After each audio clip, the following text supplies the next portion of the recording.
പാലക്കാട് പുതുപ്പരിയാരത്ത് ലോറിയും ബൈക്കും കൂട്ടിയിടിച്ച് 2 പേർ മരിച്ചു. ബൈക്ക് യാത്രക്കാരാണ് മരിച്ചത്. അപകടത്തിന് ശേഷം ഈ ബൈക്ക് കത്തി നശിക്കുകയും ചെയ്തു. ഗൂഗിൾ VS അപകട സ്ഥലത്ത് നമുക്കൊപ്പം ചെയ്തിട്ടുണ്ട്. ഗൂഗിൾ, ഈ മരിച്ചവരെ തിരിച്ചറിഞ്ഞിട്ടുണ്ടോ? എങ്ങനെയാണ് അപകടം ഉണ്ടായതെന്നൊക്കെ മനസ്സിലായോ? അതായത് ഇന്ന് പുതുപ്പരിയാരത്ത് വെച്ചാണ് ഈ അപകടം ഉണ്ടായത്. മലപ്പുറം ഭാഗത്ത് നിന്നാണ് ബൈക്ക് വന്നിരുന്നത്.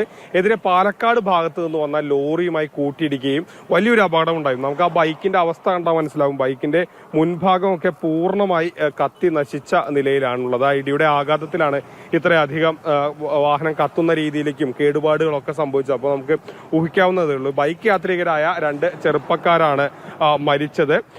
മക്കരപ്പറമ്പ് സ്വദേശികളാണ് ഇവർ എന്നാണ് അറിയാൻ കഴിയുന്നത്. ഈ ബൈക്കിന്റെ ഓണർ റിൻഷാദാണ്.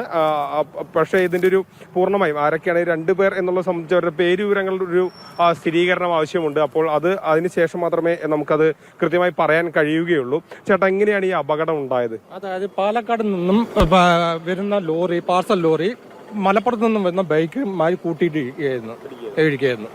വലിയൊരു ഇടിയാണ് ഉണ്ടായിരുന്നുള്ളൂ അല്ലെ? സംഭവ സ്ഥലത്ത് വെച്ച് തന്നെ അവർ മരിച്ചു. അത് കോടൻ മഞ്ഞുണ്ടായിരുന്നു, ലേശം മഞ്ഞ്. ഈ ഭാഗം ശ്രദ്ധിച്ചു കഴിഞ്ഞാൽ വളരെ അതായത് ഇതൊരു സ്പോട്ടാണ്, ഇത് ആക്സിഡന്റ് സ്പോട്ടാണ്, തിരുവണ്ണൂർ. നിങ്ങൾ ശ്രദ്ധിച്ചാൽ കാണാം. ഈ നിത്യേന ഇവിടെ അപകടം നടക്കുന്ന മേഖലയാണ്. നിത്യേന ഒരു ആഴ്ചയിലോ എങ്ങനെ ഒരു വണ്ടികൾ കൂട്ടിയിരിക്കുന്ന അപകടം നിത്യേന കാണാം. ബൈക്ക് വേഗത്തിലായിരുന്നു, ബൈക്ക് നല്ല വേഗത്തിലായിരുന്നു.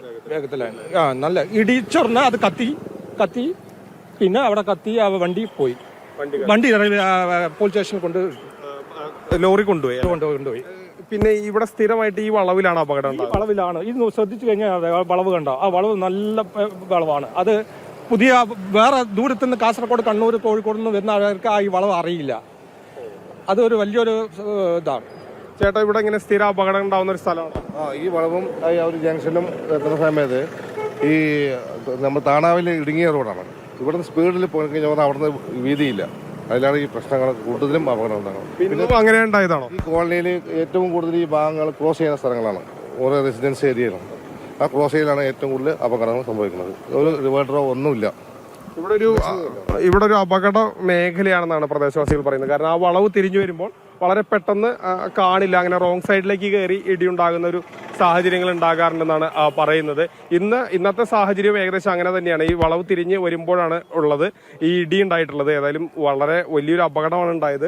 മാത്രമല്ല ബൈക്ക് അല്പം വേഗത്തിലുമായിരുന്നു എന്നുള്ളതാണ് പോലീസും അതോടൊപ്പം തന്നെ പ്രദേശവാസികളും ഒക്കെ പറയുന്നത്. ശരി, ആഴ്ചയിൽ കൂടുതൽ അപകടം ഉണ്ടാകുന്ന സ്ഥലമെന്നാണ് ഇപ്പോൾ ഗൂഗിളിനോട് നാട്ടുകാരൊക്കെ പ്രതികരിച്ചത്. എന്തായാലും 2 ജീവനുകൾ നഷ്ടപ്പെട്ടു എന്നതാണ് ഏറ്റവും സങ്കടകരമായ കാര്യം. അവിടെ ഒരു വളവുണ്ട്, അത് പെട്ടെന്ന് ആളുകൾക്ക് മനസ്സിലാകില്ല എന്നാണ് ഇപ്പോൾ നാട്ടുകാർ പറയുന്നത്. ഗൂഗിളാണ് നമ്മളോട് വിവരങ്ങൾ പങ്കുവച്ചത്.